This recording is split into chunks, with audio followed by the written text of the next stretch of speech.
expertise to the table, and we want to make it clear to the House Bonding Oversight Committee that we fundamentally oppose spending a single dollar on constructing a new women's prison in the Commonwealth. Law enforcement officials and community members agree on one key point. Women are incarcerated because of poverty, addiction, and unmet mental health needs. Incarceration has not, cannot, and will not address these issues. Women need and deserve healing, healthcare, and housing, not another women's prison. Massachusetts has, as it's been said over and over and over again today, has one of the lowest rates of incarcerating women in the United States, although globally terrible, right? But one thing that EOPPS is not saying is that our spending on incarcerating far outpaces states with double and triple the incarceration population that we have in the Commonwealth. Yet, the numbers of women incarcerated in Massachusetts are actually low enough that with sound policy and strategic investment in what women and families need to succeed, we can end the incarceration of women and girls in the Commonwealth. But not if we build a new women's prison. If we build more beds, we will fill them. If we make or convert Bay State into a women's prison, it will be yet another permanent structure of incarceration rather than what women really need. DOC has been a barrier to progress toward criminal justice reform, which I'd like to mention is actually just state law now. So any lack of adherence to CJRA 2018 is just violation of what's the law. The department lacks transparency and is unaccountable to the people who are incarcerated, their families, constituents, and legislators. As it was mentioned multiple times this morning, DOC is out of date with multiple reports, including the annual report, which hasn't yet been published online. DOC is currently under well-deserved scrutiny for the treatment of men who are incarcerated at Sousa Baranowski. The agency that employs those guards also employs guards who work at Framingham, right, where women are being incarcerated. It's the same agency, the same union representing the people who are controlling women at Framingham. Spending on incarceration in Massachusetts is a crisis. We cannot afford a new women's prison financially or morally. So according to the DOC itself, their population has declined for 8 consecutive years, and that's something that EOPPS bragged about today.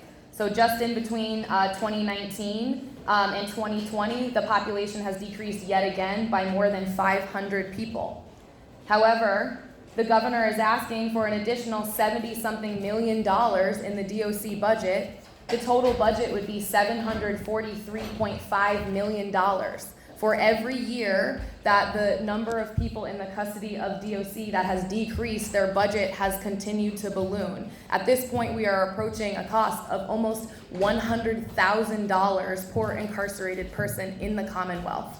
So we can't brag about decreasing incarceration rates if we're not reinvesting those resources in the community to prevent incarceration in the first place.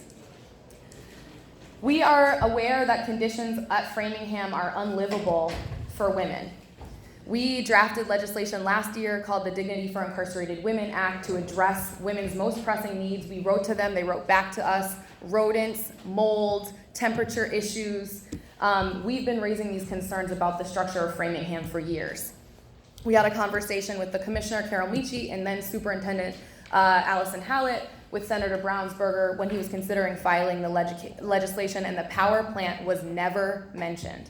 So the status of the building has been underreported on. DOC has not been accountable for those conditions at Framingham. And in fact, just in 2019, there were 107 repeat violations per the DPH's audit of Framingham. So over and over and over again, the same conditions are coming up and they're not addressing them. The cottages reconstruction project that they mentioned cost $4.2 million. There's one cottage open right now, and we're hearing from our internal members that women don't want to go in there because they don't feel safe living there. So nobody is disputing that the quality of life at Framingham is terrible. But what we are disputing is that, number one, DOC can be accountable and transparent about yet another construction project because the one that they just managed at Framingham did not produce safe results. And number two, it is an absolute misuse of public money to build a new women's prison when we should be focused on decarceration. So the DOC is proposing, its only proposal is a new women's prison And the RFD that was released in early December said that the project must utilize the principles of trauma-informed design to create welcoming and therapeutic spaces. Prisons are not spas, nor are they treatment centers. They are prisons. We want to make it explicitly clear there is no such thing as a trauma-informed prison. Incarceration only causes harm and trauma. Women are separated from their children. Parental incarceration has been defined by the CDC as an adverse childhood experience. Inside of prison, women experience sexual harassment, abuse, and sexual violence. Formerly incarcerated women unanimously agree you cannot heal and advance your life in prison. Imagine yourself, your wife, your daughter. Would you want her to get therapy surrounded by guards in a building she cannot leave, where she is locked in at night?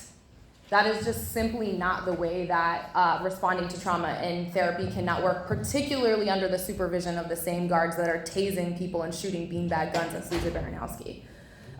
We met with the 3 architect firms that actually applied to the RFD process before it was paused, and we brought women to speak right to their faces and say, look, we understand that you think you're going to try to do something better than what Framingham is currently offering, but we want to assure you that a trauma-informed prison is simply not possible.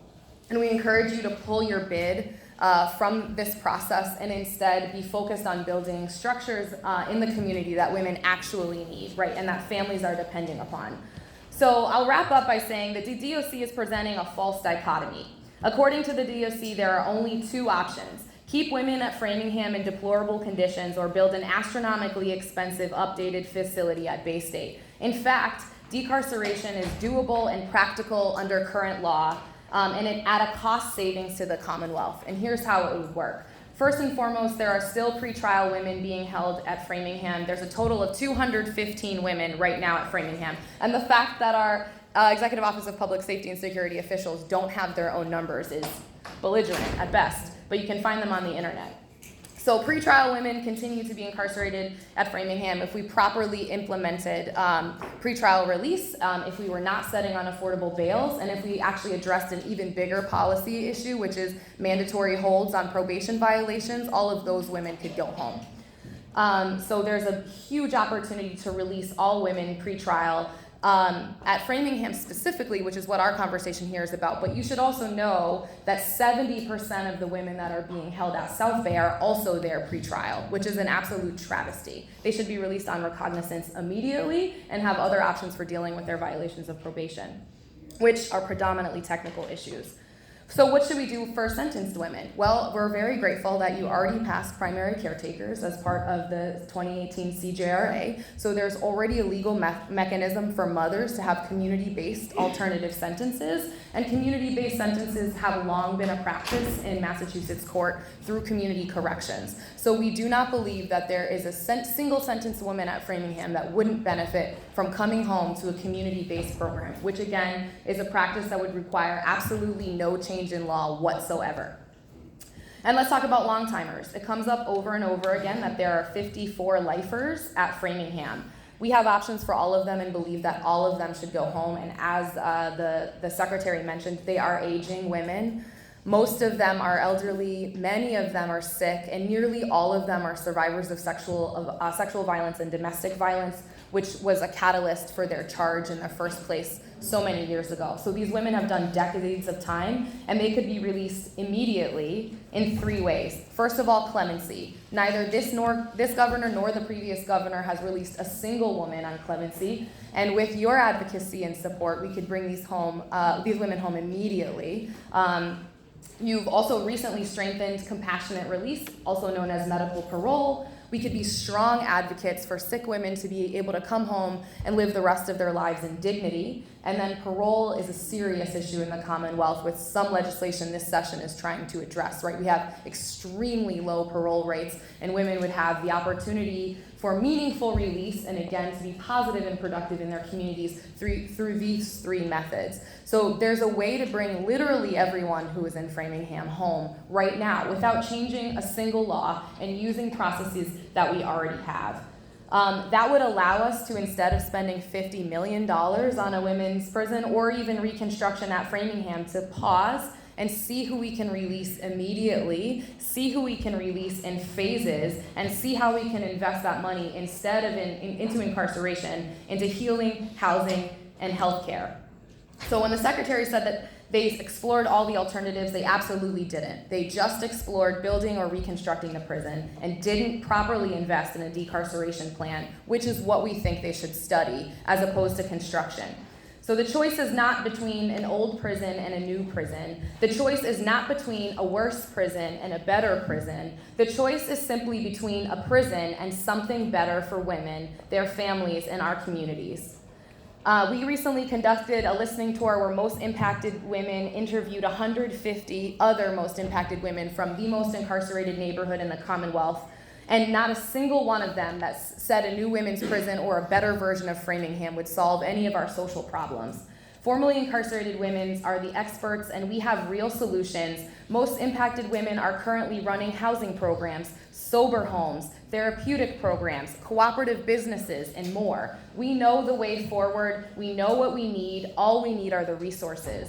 We urge the Housing Committee on Bonding Oversight to reject the notion that a new women's prison is simply inevitable. Our elected leaders should take the necessary steps to prevent any spending on women's prison construction and any increase in the Department of Corrections budget. Thank you very much. Thank you very much. Any comments or any questions from members of the committee? Councilor Conley? I just want to again reiterate my thank you for the work you're doing and for voicing the perspective that you voiced today that I don't think we hear enough of in this building. And please let me and my staff know how we can continue to support this. We absolutely will. We have women applying for clemency right now, and we seriously need the support of the legislature. We can honestly bring women home. It's not theoretical. Like I mentioned, I just want to stress that you wouldn't have to pass anything. You wouldn't have to fight on the floor for anything. We have mechanisms right now to release women, and the Department of Corrections is simply not serious about doing it. So it's time to hold them accountable for the well-being of women in our state. So thank you very much, and we'll be back, I promise, and we're here as a resource for legislators who want to participate in decarceration. Thank you so much. I want to thank you again, and I also hope you'll get an electronic copy of this. Yes, I apologize I did not send it in advance, and I made some additional notes based on the Secretary's comments, but I will certainly pass that along via email. Please submit to us, the committee, to Absolutely. Kate or Dana or Jamie. Yes, thank you. And I just want to thank all our members that came in the middle of the day to be here and all the sisters that have been working on this. So our membership is strong, and we're so grateful that people showed up today. So thank you. Well, thank you Thanks very much. for listening.